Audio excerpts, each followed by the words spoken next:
Data pribadi 279 juta peserta BPJS Kesehatan bocor, bahkan dilelang di dunia maya. Kamu yang jadi peserta BPJS Kesehatan panik gak? Ya panik lah. Bagaimana tidak? Seluruh data pribadi kamu, mulai dari nama, alamat rumah, nomor telepon, hingga besaran gajimu bakal terpampang jelas. Lalu bagaimana kebocoran data ini bisa terjadi?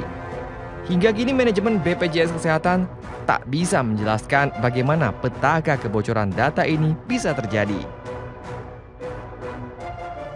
Direktur Utama BPJS justru berdalih, perlindungan data peserta BPJS selama ini sudah maksimal. Sistem keamanan teknologi informasi di BPJS Kesehatan telah berlapis-lapis. Masih dimungkinkan terjadinya peretasan. Peristiwa peretasan pun juga pernah dialami oleh banyak lembaga, baik di dalam maupun luar negeri.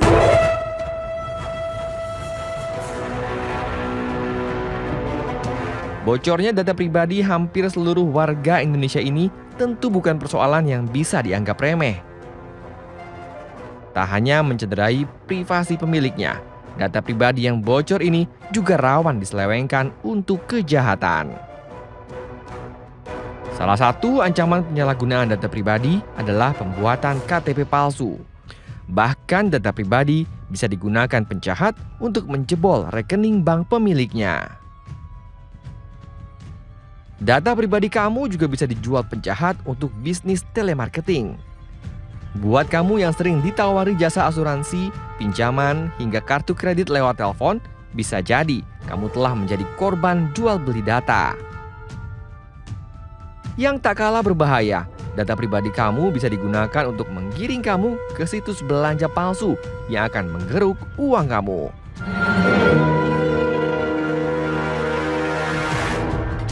Ironisnya, di tengah berbagai bahaya pencurian data pribadi, kamu hanya bisa pasrah. Setelah kamu menyerahkan data pribadi ke penyelenggara, sistem, atau bahkan instansi pemerintah, kamu hanya bisa berharap datamu aman. Hingga kini, tak ada payung hukum yang melindungi data pribadi warga. Undang-undang Perlindungan Data Pribadi pun hingga kini masih digodok. Lantas, kepada siapa kita bisa mempercayakan perlindungan data pribadi kita? Untuk sementara ini, sayangnya hanya kepada diri sendiri. Dari Jakarta, Tim Liputan RTV.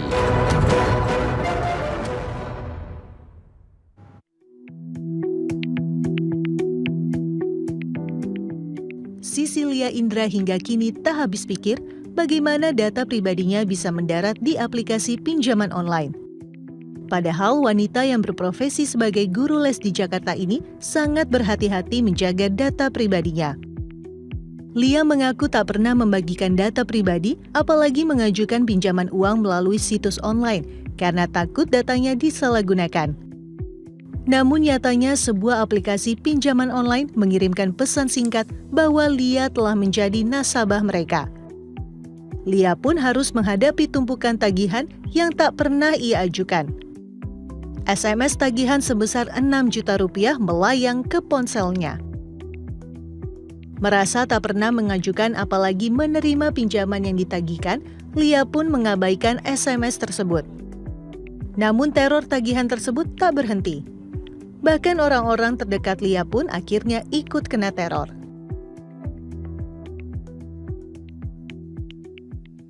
Aku tuh di situ kenapa nama aku tuh bisa disebut secara jelas di situ tuh namanya lengkap banget gitu disebut di situ. Gak tahu tuh dia dapat data-datanya dari mana, tapi aku nggak pernah gubris gitu. Terus ada beberapa, kemudian ada yang macam kayak kok ada pembayaran, padahal aku nggak pernah melakukan pembayaran apapun. Nah belakangan itu ada temen, jadi temen itu tahu-tahu ditelepon sama debt collector pinjol, salah satu pinjol, dan dia menyebut bahwa aku tuh punya utang sekian dengan jumlah sekian gitu. Padahal nggak pernah juga ngajuin aplikasi pinjol sama sekali.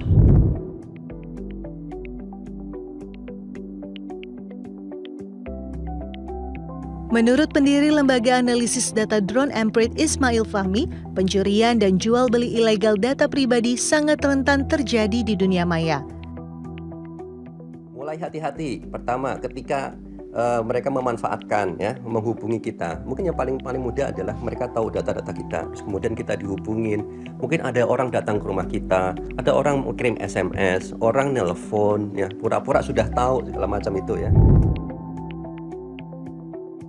Untuk mencegah data pribadi kita diretas, jangan menggunakan Wi-Fi gratisan. Jangan sembarangan membuka link yang tidak dikenal atau mencurigakan. Jangan lupa pasang antivirus di setiap gawai yang kita gunakan.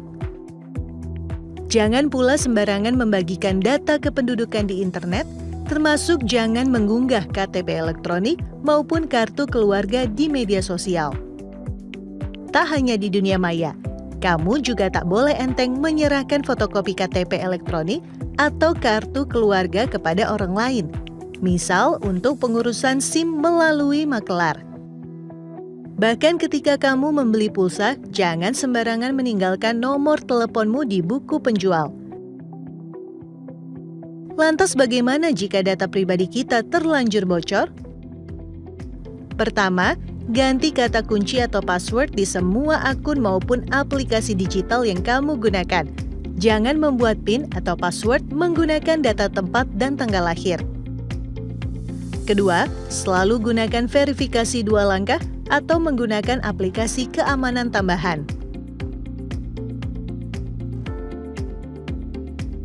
Dari Jakarta, Timotius Navias, Yusuf Stefanus, RTV.